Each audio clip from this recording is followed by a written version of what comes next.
Hey everyone, welcome back to the Movie Buddy. I'm your host Josh Blumenkrantz, and today I'm joined by three amazing guests with the Tribeca Film Festival debut of "You Trying to Say You Love Me." I got Ty Molbak, Asante Blackk, and Malia Pyles here to discuss. Thank you all for joining me, and congrats on the film, guys. How's everybody doing?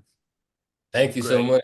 much. Doing great. I just moved to New York, and so I feel like having a premiere at Tribeca is the perfect way for the city to welcome me and my lovely friends. Oh, amazing! I'm from New York, so that's very Oh, good to hear.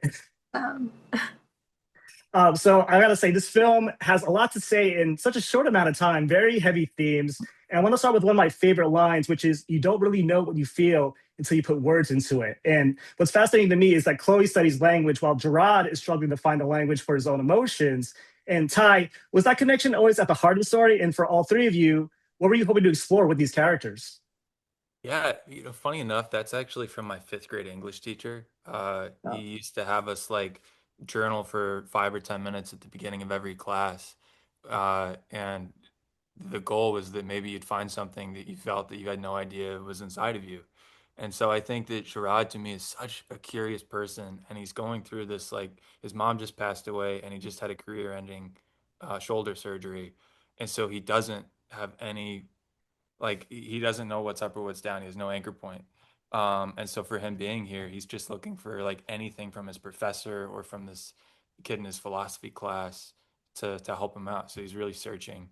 But yeah, I stole that from Mr. Bowman. amazing.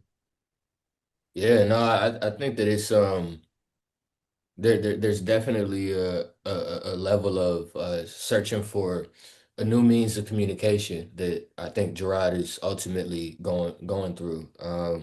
I do think that with all of the relationships in his life, this one I'm not sure if he knows is going to end up being the catalyst for this new method of communication, right?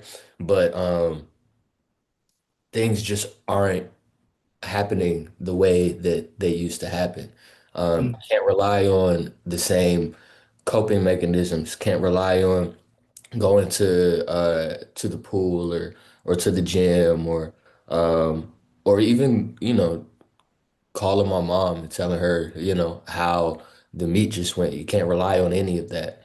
And so there has to be sort of a new like jumping off point from where I guess perspective comes from. mm. And yeah, I believe that this short is essentially Gerard desperately trying to expand his perspective, um, but failing pretty badly at it because he thinks that the girl across from him is a little cute. So it ends up getting there though, and they they end up working it out. But it is, I think, more than anything, just one of those moments of searching for expansion, mhm. however that may come about. Absolutely. Malia? Yeah, I mean, with Chloe, when we first meet her, she could be at times a bit bullheaded, and she's operating from a lot of defense mechanisms. And I think it was a really lovely thing to explore what happens when somebody like that, that's so used to not being seen and not being heard in the way that she feels like she deserves to be, is confronted with somebody that disarms her, um, and forces her to sit and be present and confront the person within a context, and not just project her past experiences onto somebody, and truly form a connection with somebody that feels in a way larger than herself. I mean, she's always studying poetry, but I think she hasn't had many opportunities in her life to actually live that love with somebody that does see her. And yeah, I think it's a really interesting conversation that we got to explore, and the process of excavating that conversation with our bodies and with each other and through conversation was really exciting to me, and I'm glad that Ty allowed us to play together in that way. Absolutely. And this film has so much to say with like language and love, especially. And Asante, I just wanted to say, Jerrod at one point says, people who need love are entitled. But as the story unfolds, it feels like he's protecting himself from vulnerability. So, what was your interpretation of what Jerrod is actually afraid of? Because he's going through a lot, and you feel every moment with him throughout this journey. Yeah, I don't know. I mean, I've always kind of had the philosophy personally that nothing in this world belongs to us.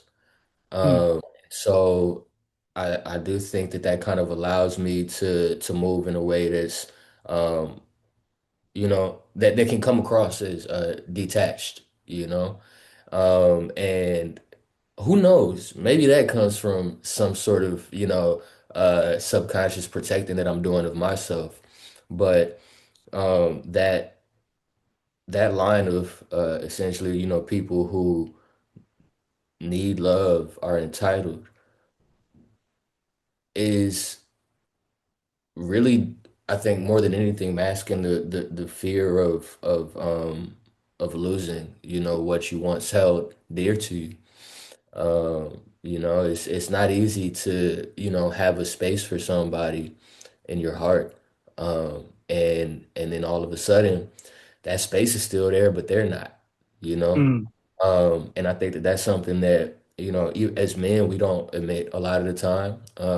But we feel it.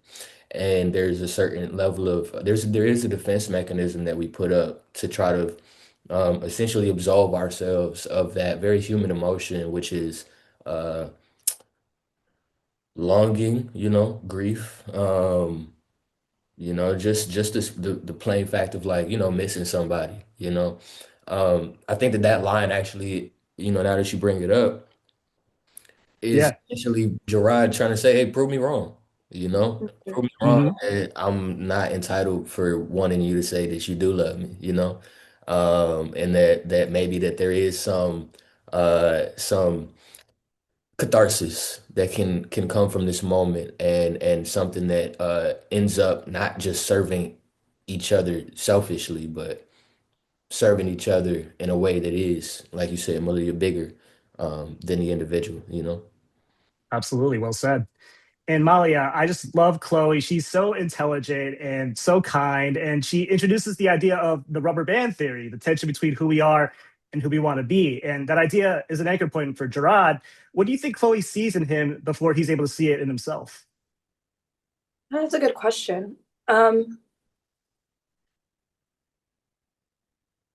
I mean, there's a sensitivity about him that I don't even think he's uh, you know, necessarily aware of, or maybe he is, but like I could see that there's this cover, this armor. We're at the beginning, we're kind of both performing get to know you, but we're not actually meeting each other where each other's at. And so I think the reason she says yes is even though this person is a mystery to her and they've never spoken before in class, there's something intrinsically um, magnetic about Jerrod and something that she can't quite understand. And I mean, Chloe loves to understand something and she loves to chew on it and break it down and pull it apart. And she can't do that with him. And she certainly can't do that with him again when she's um, not hearing him and misunderstanding him. And so I think essentially that's why she comes to the table at the first place is this curiosity about this person, but also because like she doesn't know how to stop. I mean, she's coming from a study session, and before that, she was in class. And I think there is this constant motion that she feels as if like she needs to keep going and keep going and keep going, and or if she doesn't, that she will um, collapsing into herself. And so I remember when we were like exploring that entrance for me, like Ty kept on saying, like, this is your vacation. Like you have your big stack of pancakes and this is your vacation um, from all the rest of um, your world and your education. So I think, eventually I hope that Chloe will let Jerrod be her vacation. Absolutely. And we're pretty much out of time, but real quick, what do you want people to take away from the film? It's okay to have these late night conversations and allow yourself to have emotions and be introspective Mm. and have a good time Mm. watching the movie. Absolutely. Well said. Well, thank you guys so much for joining me. And everybody try to check out You Try to Say You Love Me at Tribeca Film Festival, premiering June 5th. Thank you so much, guys. Have a great day. Thank you. You too. Thank you. Bye.